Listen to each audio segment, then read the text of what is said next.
wabarakatuh. Waalaikumsalam warahmatullahi wabarakatuh. Oke, gimana kabarnya teman-teman hari ini? Alhamdulillah baik. Oke, sebelumnya saya mau mengucapkan terima kasih banyak banget buat teman-teman yang udah hadir pada kegiatan sore hari ini. Ya, sebelum kita mulai kegiatan pada sore hari ini, alangkah baiknya kita berdoa dulu nih teman-teman. Kira-kira siapa nih yang mau pimpin doanya? Angkat tangan. Ayo, siapa yang mau mimpin doa? Angkat tangan. Gak ada? Kalau gak ada, saya tunjuk nih. Ada gak yang mau mimpin doa dari teman-teman? Belum makan. Boleh? Kamu? Siapa yang mau minta? Saya tunjuk ya.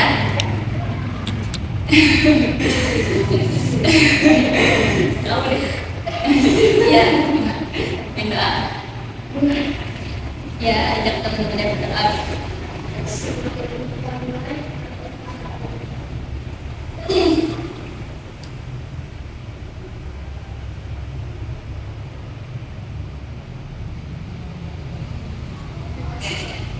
Terima kasih ya sudah berdoa.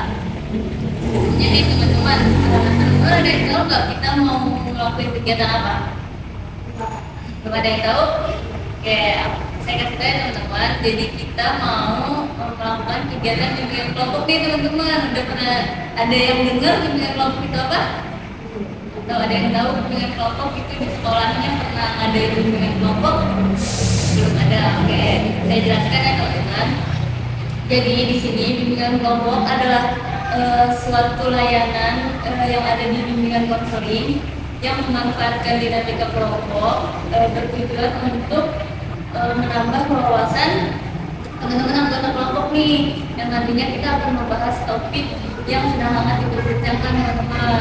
Nah, tata cara pelaksanaan bimbingan kelompok ini seperti ini teman-teman, duduk bersama melingkar, saya sebagai pemimpin kelompok dan teman-teman sebagai anggota kelompoknya, dan nantinya kita akan membahas pembahasan yang sedang akan diperbincangkan. Terus di bimbingan kelompok ini memiliki 4 aturan dasar nih teman-teman. Yang pertama, teman-teman harus secara sukarela mengikuti kegiatan bimbingan kelompok ini. Yang kedua, teman-teman harus secara terbuka ketika nanti teman-teman ingin menyampaikan informasi atau ingin menyampaikan pendapat. Nah, yang ketiga, teman-teman jika nanti ingin menyampaikan informasi atau menyampaikan pendapat, diharapkan teman-teman mengangkat tangannya terlebih dahulu.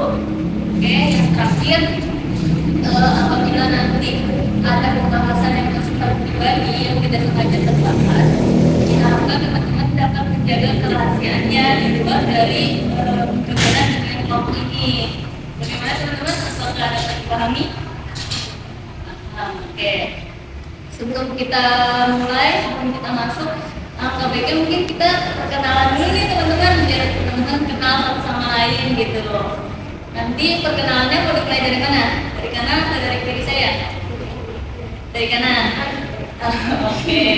Dari kanan, nanti dimulai dari saya, lanjut ke kanan ya teman-teman. Nanti perkenalannya itu menyebutkan nama lengkap, nama panggilan, asal, sama satu barang yang teman-teman tuh lagi sukain gitu. Ya, teman-teman yang lagi teman-teman sukain. Dapat dipahami? Bisa. Oke, dimulai ya teman-teman dari saya. Perkenalkan, nama saya Putri Naila Hafsa. Saya biasa dipanggil Naila. Asal saya Jakarta Timur. Barang kesukaan saya lagi suka koleksi tas. Oke, lanjut.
Boleh dikencengin suaranya.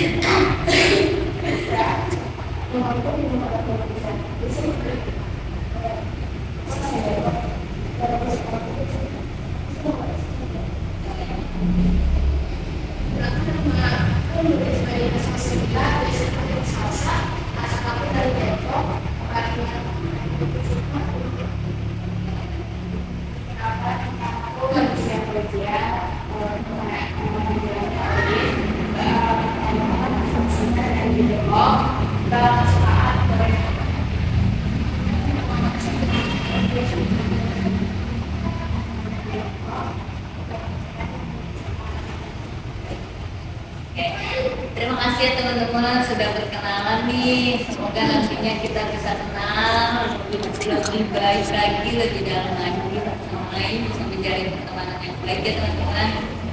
Oke, sebelum kita mulai masuk ke materi nih teman-teman, sebelumnya saya izin mengulang kembali bahwa di sini di bimbingan kelompok ini adalah suatu layanan dari bimbingan konseling yang memanfaatkan dinamika kelompok. Terus di sini juga memiliki 4 aturan dasar. Yang pertama, teman-teman harus secara sukarela mengikuti kegiatan bimbingan kelompok ini. Yang kedua, teman-teman harus secara terbuka dalam menyampaikan segala informasi atau segala pendapat. Terus yang ketiga, jika teman-teman ingin menyampaikan informasi atau menyampaikan pendapat, diharapkan teman-teman melakukan terlebih dahulu agar tidak memotong pembicaraan yang lainnya. Nah, yang terakhir, apabila nanti ada pembahasan yang bersifat pribadi yang tidak sengaja terbahas, diharapkan teman-teman dapat menjaga kerahasiaannya. Dapat pahami teman-teman? Oke. Nah, di sini jadi teman-teman di sini kita akan membahas topik yang sedang akan diperbincangkan nih teman-teman. Topiknya itu adalah impulsif buying. Teman-teman ada yang pernah mendengar apa itu impulsif buying? Atau ada yang tahu apa itu impulsif buying? Nggak ada. Oke. Saya menjelaskan ya teman-teman. Jadi impulsif buying adalah suatu perilaku membeli barang secara spontan tanpa adanya perencanaan yang matang dan biasanya didorong oleh keinginan atau emosi sesaat nih teman-teman. Gitu. Nah teman-teman, impulsif buying ini punya ciri-ciri nih teman-teman. Yang pertama itu dorongan. Jadi terjadinya impulsif buying itu karena dorongan keinginan sesaat yang tadi. Terus juga ketika kita membeli barang, tetapi kita tidak memikirkan apakah barang itu tuh butuh gak sih sebenarnya gitu. Kayak kita cuma mau beli aja mungkin karena ya emang lagi pengen beli atau lagi karena nyari itu atau kenapa gitu atau tanpa memikirkan sebenarnya barang ini butuh nggak sih ke depannya kayak gitu. Nah teman-teman di sini siapa nih yang suka belanja? Iya, siapa yang hobinya belanja? Apa belanja? Ada nggak di sini yang suka belanja? Kamu suka belanja? Suka belanja apa tuh? Apa ya? Belanja itu kayak menurut aku kayak bagus aja gitu barangnya, terus karena itu kayaknya dipotokan. Oh, potongan apa? Eksiki. Oh, Ya, Korea. ya koleksi enak tuh dari situ kayak pas dilihat-lihat kok udah mulai pakai gitu jadi kayak cuma beli terus kayak kerja PPK gitu cuma lumayan sih pakai gitu. Oke, ya terima kasih cerita. Nah, teman-teman di sini aku punya gambar nih.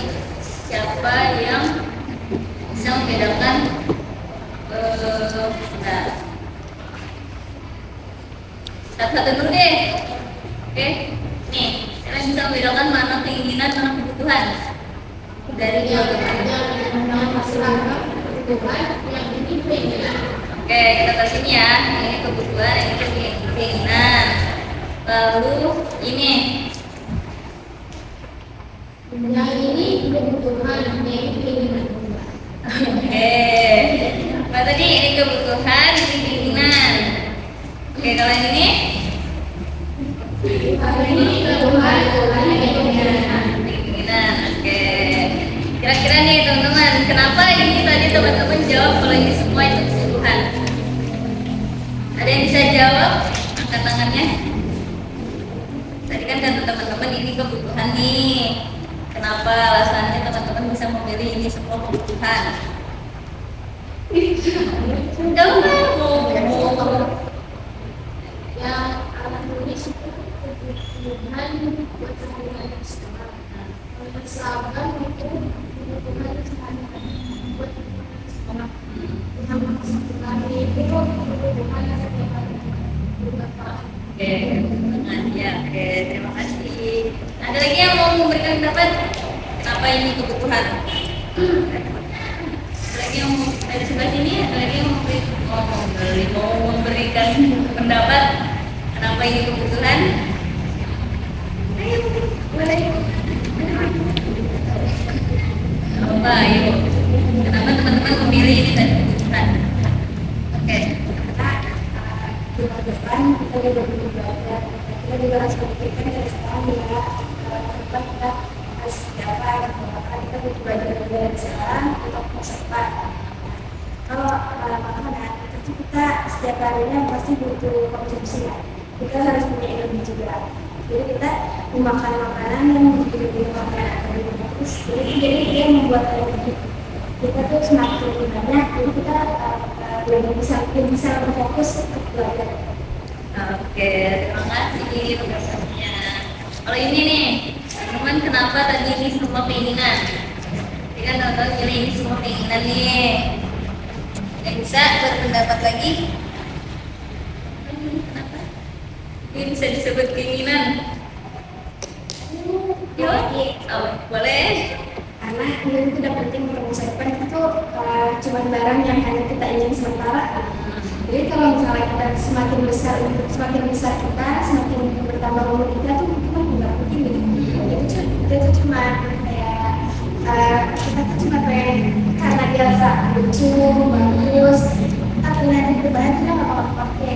Oke, baik. Terima kasih. Bagus banget pendapatnya. Ada lagi yang mau berpendapat kenapa ini tadi keinginan? Tadi kan teman-teman jawab semuanya keinginan nih, serempak nih. Kenapa tuh? Jawabnya ini keinginan. Ada lagi yang mau berpendapat kenapa ini keinginan? Kamu mau berpendapat tidak, guys? Kamu mau berpendapat tidak kenapa ini keinginan? Ayo ngomong aja, jangan takut salah, kan kita di sini belajar tanpa berdiskusi. Iya, boleh. Kalau yang mau mungkin kita kan yang pilihan itu kita itu ada terus kalau misalnya untuk yang mereka betul mungkin dia pengen terlihat cantik wajah sih, cuma dia itu berminat tidak melihat saja ya, terus kadang-kadang pun orang-orang beli ada beberapa yang gak cocok di dia ini, dan itu gak kepake gitu, saya juga Oke, terima kasih pendapatnya. Oke, bener banget teman-teman yang tadi teman-temannya sudah menjawab nih pendapat-pendapatnya, perbedaan antara keinginan dan kebutuhan nih teman-teman. Tapi sebelumnya nih, teman-teman ada yang tahu nggak sih definisi dari kebutuhan dan keinginan itu apa? Ada yang tahu angkat-angkatnya?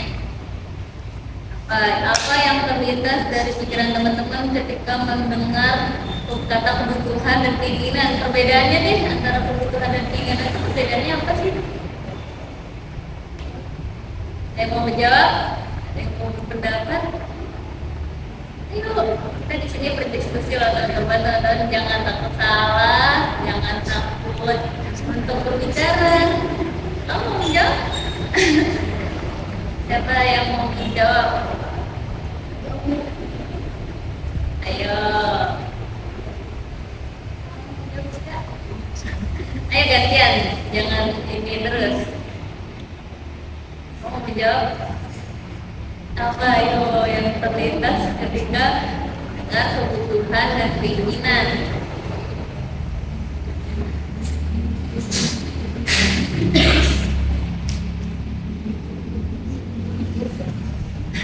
Apa aja terserah teman-teman ya, apa kita diskusi, jangan takut salah teman-teman.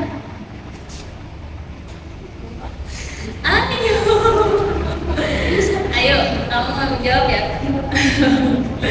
Siapa kamu mau jawab? Tidak apa, tidak apa-apa loh. Ya, boleh. Karena kita masih kalau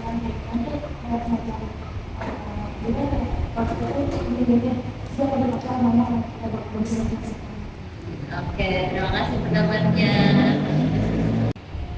Nah, benar banget nih teman-teman ya, tadi teman-teman sudah berikan pendapat ya terkait tentang kebutuhan dan keinginan. Jadi sedikit saya jelaskan ya teman-teman, antara kebutuhan dan keinginan itu, kalau keinginan adalah suatu hal yang harus dipenuhi gitu, yang wajib dipenuhi untuk agar manusia itu dapat mencapai kesejahteraannya. Tadi contohnya seperti kayak alat tulis nih, teman-teman kan butuh ya buat sekolah gitu, makan juga teman-teman butuh buat kehidupan sehari-hari gitu, benar tadi yang teman-teman sudah bilang. Nah, kalau keinginan itu adalah suatu hal yang didorong oleh emosi saat gitu, kayak dia tuh tidak wajib dipenuhi dan tidak mendesak juga gitu, kayak tadi mainan gitu kan, skincare gitu-gitu ya teman-teman. Nah nih teman-teman, di sini siapa yang kalau misalnya lagi bosen, terus misalnya lagi stres, lagi marah, bawaannya pengennya jajan kalau nggak belanja? Siapa di sini yang seperti itu? Misalnya teman-teman lagi bosen nih, lagi bosen atau lagi marah atau lagi capek, pengen jajan nih yang banyak gitu, pengen jalan-jalan deh, pengen ngabisin duit gitu. Siapa yang kayak gitu? Gak ada nih ya yang kayak gitu. Masya Allah, hebat banget teman-teman. Nih ya teman-teman, sedikit saya kasih tahu faktor dari munculnya perilaku impulsif buying ini teman-teman. Impulsif buying ini muncul lebih rentan sama orang-orang yang tadi, yang seperti tadi, yang ketika dia bosan, ketika dia stres, ketika dia lagi marah. Ada beberapa orang yang memang dia tuh untuk memperbaiki moodnya tuh dia jajan, dia beli barang lucu, seperti itu teman-teman. Nah selain itu juga faktor munculnya impulsif buying ini, dia tidak bisa mengendalikan diri, tidak bisa menentukan skala prioritas mana kebutuhan dan mana keinginan, seperti itu teman-teman. Nah nih teman-teman, siapa di sini yang kalau misalnya habis belanja nih, habis shopping, habis beli tadi, beli mainan lucu, beli apa, terus ngerasa kayak habis ya ternyata duitnya, kok boros banget sih aku, kok ngapain sih aku beli ini gitu. Siapa yang pernah ngerasain kayak gitu? Tangannya. Siapa yang kalau habis belanja seperti tadi kan kamu cerita kalau apa suka beli kartu kayak kan, terus setelah itu apa sih yang kamu merasa? Aku kayak pas awalnya suka, kayak misalnya kayak jadi terus kayak sambil melihat foto-foto yang lainnya terus itu pas udahnya kayak ini kok bakal diapa-apain, kita cuma minta doa yang apa-apain, jadi gantungan doa yang tidak kayak gitu yang baru itu udah lumayan. Oke, ada lagi nggak yang sama gitu suka merasa seperti itu? Saya habis jajan banyak, ngapain sih ini, ternyata nggak kemakan nih gitu, jajanan ini gitu. Pernah tidak kayak gitu? Nggak ada lagi? Oke, bener ya teman-teman. Jadi dampak dari impulsif buying itu seperti tadi tuh teman-teman, kayak dia tuh ada rasa penyesalan gitu, kayak kenapa sih beli barang ini, ternyata barang ini tuh nggak dibutuhin banget gitu kan, kayak tadi gitu. Terus adanya pemborosan, terus dia tidak bisa mengatur keuangan, sampai akhirnya dia tidak memiliki tabungan karena kayak punya uang pengennya beli ini, punya uang pengennya beli ini, tanpa menentukan prioritas kebutuhan ya teman-teman. Nah habis itu tapi di impulsif buying ini memiliki dampak positif teman-teman. Seperti misalnya kan kalau misalnya setelah membeli barang yang kita sukai, kita tuh jadi seneng gitu ya kan, jadi ningkatin mood, kayak happy aja gitu beli barang ini, kayak kamu kan happy aja gitu beli barang ini gitu. Seperti itu teman-teman. Jadi impulsif buying ini nggak melulu berdampak negatif, dia memiliki dampak positifnya, dia bisa meningkatkan mood, bisa mengembalikan mood gitu teman-teman. Tapi kembali lagi, ketika berlebihan tetap jadi dampak negatif gitu ya teman-teman. Oke, setelah ini kita mau ice breaking nih teman-teman. Kita mau main. Teman-teman tahu nggak sih permainan ini yang polisi numpang tanya gitu? Yang dia tuh nyebutin barang-barang kayak gini deh. Jadi nanti teman-teman tangannya kayak gini. Sini aku pinjam. Gini, kayak gini. Terus yang ini, ya ini kayak yang ini kayak gini. Nah yang ini kamu kayak selang-seling gitu loh. Kayak gini. Ini kamu gini berarti. Nah selang-seling ada yang di atas, ada yang di bawah. Nah kayak gitu. Ya. Nah nanti dia kayak gini. Polisi numpang tanya. Kayak main kotak pos, tahu nggak teman? Tapi kan kalau main kotak pos dia gini ya. Kotak pos belum diisi gitu kan. Nah kalau ini enggak, dia cuma kayak gini terus nyebutin sesuai irama. Kan nanti irama polisi numpang tanya sebentar atas nama benda dimulai dari aku gitu, dari saya. Nanti saya nyebutin nih, misalnya kayak kipas, terus bangku gitu, nanti semuanya nyebutin. Nah nanti kalau misalnya barang itu kesebut 2 kali atau barang itu kalian tuh kelibet gitu, tidak masuk ke irama, kayak irama tuh udah mau selesai kan, nanti yang ngikutin irama nih, irama mau selesai kalian bingung nih mikir ini, nah itu kalah nih teman-teman. Kayak gitu. Iya, jadi kayak gitu lagi nanti keluar. Nah paham nggak cara permainannya? Paham kan? Ya, nah nanti konsekuensinya apa? Teman-teman punya nggak konsekuensi yang kalah tuh mau diapain?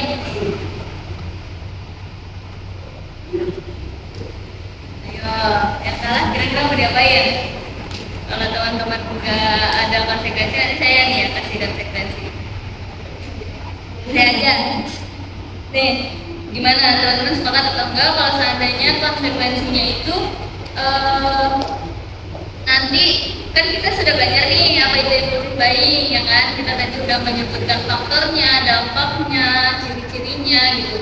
Nah yang kalah menyebutkan satu strategi untuk mencegah agar tidak terjadinya impulsif buying. Bagaimana cara pencegahan dari impulsif buying gimana? Sepakat gak teman-teman? Atau ada konsekuensi lain mungkin teman-teman?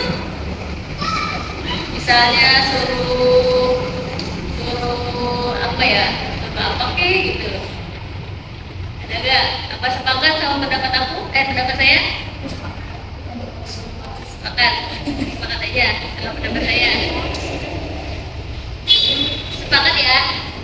Sepakat tidak? Apa teman-teman punya konsekuensi lain? Sepakat? Sepakat? Sepakat dari sini sepakat? Oke. Kita mulai ya teman-teman. 1, 2, 3. Polisi numpang tanya.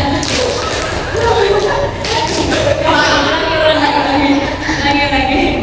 Ya. 1, 2, 3. Polisi numpang tanya. Sebentar. Atas nama benda dimulai dari saya. Bangku, kaca, papan, kursi, makan. Kalah ya, kamu ya. Oke, berarti kamu agak munduran sedikit. Jangan mundur banget. Nah, sudah. Nyambung kan? Sama jendela. Oke, kalau bendanya kesebut lagi nggak apa-apa. Kan ini kita ulangi lagi dari awal. Oke? Oke. 1, 2, 3. Polisi numpang tanya. Sebentar. Pertama, benda dimulai dari saya. Sepatu, palu, pintu, meja. Oke, terima kasih teman-teman. Sudah 2 ya teman-teman. Oke, masuk lagi boleh. Nah, sesuai konsekuensi tadi ya teman-teman. Yang kalah apa? Menyebutkan strategi cara mencegah impulse buying nih teman-teman. Coba siapa yang mau mulai duluan? Kamu dulu, oke boleh. Pola pikirnya juga dibagi dua antara yang mana berkebutuhan, yang mana berkeinginan, dan juga harus kita berubah untuk mengambil antara kebutuhan dan keinginan. Oke, terima kasih. Sebenarnya itu juga sama juga berpikir.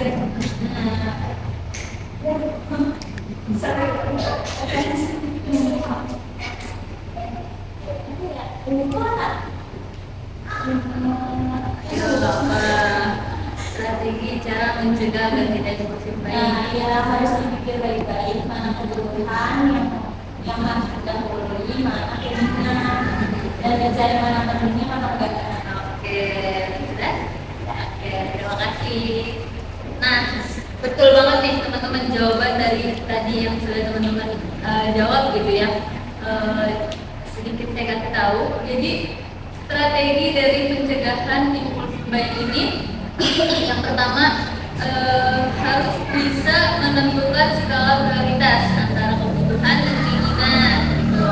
Terus juga harus bisa mengendalikan emosi, mengendalikan diri gitu agar tidak mudah terdorong untuk membeli sesuatu yang tidak dibutuhkan gitu teman-teman. Terus yang ketiga juga dalam mengatur apa ya, teman-teman tuh harus mulai bisa buat list kayak kebutuhan nih, keinginan gitu. Nanti kalau saat keinginan sudah terpenuhi bolehlah beli keinginan gitu untuk biar senang lah gitu. Gitu teman-teman strateginya. Nah, sebelum kita tutup nih teman-teman ya. Jadi kesimpulan pada kegiatan bimbingan kelompok sore hari ini teman-teman, tadi kita telah membahas tentang impulsif buying, yang dimana impulsif buying itu perilaku membeli barang secara spontan tanpa ada perencanaan matang gitu. Terus juga berdampak negatif seperti pemborosan tadi kan. Selain itu ada dampak positifnya juga, bisa meningkatkan mood gitu. Terus juga strategi pencegahannya itu harus mempunyai skala prioritas antara kebutuhan dan keinginan gitu teman-teman. Nah, sebelum kita tutup nih teman-teman, saya mau minta teman-teman untuk memberikan komitmen teman-teman setelah melakukan bimbingan kelompok ini, setelah teman-teman mengetahui tentang impulsif buying ini, kedepannya tuh teman-teman mau apa sih gitu. Misalnya seperti kayak nanti kedepannya nggak mau lulus lagi, nanti kedepannya teman-teman. Nanti satu-satu ya teman-teman. Mau dimulai dari mana nih? Dari kiri atau dari kanan? Kiri, kanan. Kanan atau kiri? Kiri, oke. Nanti dimulai dari kiri, berarti dari kiri sini atau dari sana? Oke, dari sana ya teman-teman. Nanti menyebutkan komitmen, satu komitmen teman-teman setelah mengikuti kegiatan bimbingan kelompok ini apa nih ke depannya gitu. Oke, dapat dipahami? Nah, boleh dimulai? Komitmennya. Iya, buat diri sendiri. Komitmen untuk diri sendiri. Ya, oke, boleh lanjut.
mana yang dibutuhkan teman-teman. Oke, terima kasih buat teman-teman semua atas komitmennya. Semoga komitmennya terjalankan ya teman-teman setelah ini gitu ya teman-teman. Nah, terakhir nih teman-teman, sebelum kita tutup kegiatan pada sore hari ini nih teman-teman, saya mau teman-teman perwakilan 2-3 orang untuk menyampaikan pesan-pesan pada kegiatan bimbingan kelompok sore hari ini. Ada yang mau angkat tangannya? Oke, boleh satu lagi? Boleh. Oke, siapa duluan?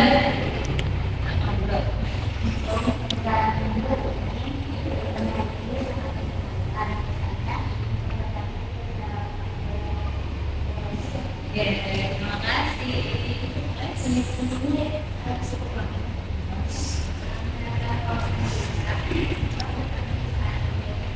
Oke, terima kasih. Terima kasih ya teman-teman sudah menyampaikan pesan-pesannya.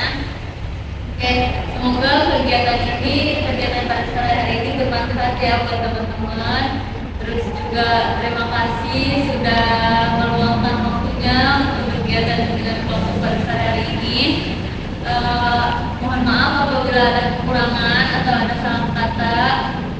Karena tadi dibuka dengan doa, mari kita tutup dengan doa ya teman-teman. Berdoa dimulai.